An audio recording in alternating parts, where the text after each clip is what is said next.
For I know the plans I have for you, but I trust in your unfailing love. My heart rejoices in your salvation. Be strong and take heart, all you who hope in the Lord. I sought the Lord, and he answered me. He delivered me from all of my fears. I have fought the good fight. I have finished the race. I have kept the faith. But to all who believed him and accepted him, he gave the right to become children of God. For nothing will be impossible with God. Faith is being sure of what we hoped for and certain of what we do not see. Above all else, guard your heart, for everything you do flows from it. Head games from the 4-8 principles. We do all sorts of silly things that fuel our negative emotions. As a result, we end up getting more of what we don't want. We distort things, we exaggerate things, we amplify our experiences in life, and then we pick the wrong things to dwell on. Philippians 4:8 clearly communicates what we should do. Dwell on things that are uplifting. Dwell on things that are working.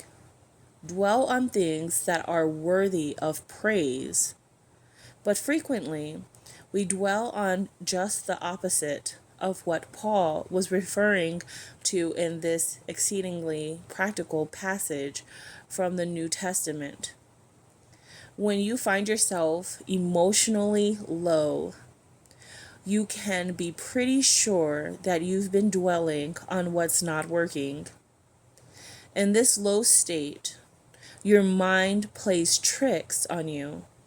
If you're trying to implement the 4-8 principle, it is very important to start noticing your emotions and how they spiral quickly upward or downward. This peaked awareness shifts you from being the passenger in your emotional life to being the driver. Only when you notice changes in your emotional life can you begin to rise above the passive choices that fuel negative emotions. Some negative thoughts stand out more than others. These really awful thoughts, or RATs for short, terrorize your potential for joy. And this will teach how to spot them so that you can have a counterattack plan ready. The purpose of discussing these RATs is to pique your awareness, which will weaken the grip of negativity. After identifying the most common RATs,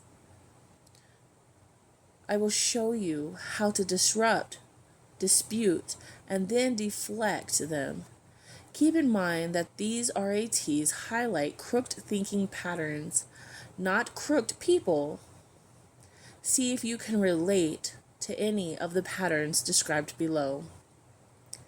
Amplifiers magnify unpleasant situations with recurrent use of extreme words like always, never, no, one, and every time. Virtually nothing in life falls in that excessive category. Frequently, these amplifiers show up in marriage and parenting. Aside from being distortions, these statements cause everyone involved to plummet below the joy zone. Fillers. Accept negative feelings as true without questioning them. Sometimes your negative emotions reveal a deficiency in yourself or someone else, and sometimes they don't. Often, often what you feel is a simple distortion. Sometimes it is not objective and it reflects the quality of your thinking more than it does the quality of your life experience. Though feelings are important, they are no substitute for the truth. Guessers. Guessers pretend they know what other people are thinking and then they assume the worst ahead of time. This often triggers an emotional response from the other person, which in turn gets you defensive. This kicks off a cycle that is not very joyful. Exaggerators transform molehills into mountains with trigger words like horrible, worse, ruined, shocked, devastated, stunned, and outraged. I like to think of this as awfulizing or drama queen syndrome. Identifiers. Identifiers inject harmless events with personal meaning. They overestimate how the event is related to them. They take things too personally and interpret negative events as personal attacks. For example, if I get cut off in traffic and spill coffee in my lap, I might respond as if the other driver had been out to get me. Momentarily, I act as if I believe the other driver had carefully plotted to be at just that spot on the interstate, at just that right angle to cut me off. Once he identified my car, he thought, "Oh, that's Tommy, get him," and then drove right in front of me on purpose. We've all been irritated in a situation like that, haven't we? Forecasters. Forecasters predict the worst case scenario, often out loud, and usually before they even get started participating in an activity, solving a problem, or engaging in an important conversation. Cynics. Cynics have a knack for finding something wrong, even if it is the only thing wrong.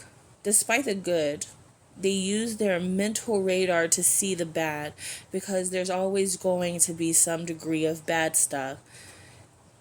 Cynics will forever be able to justify their viewpoint.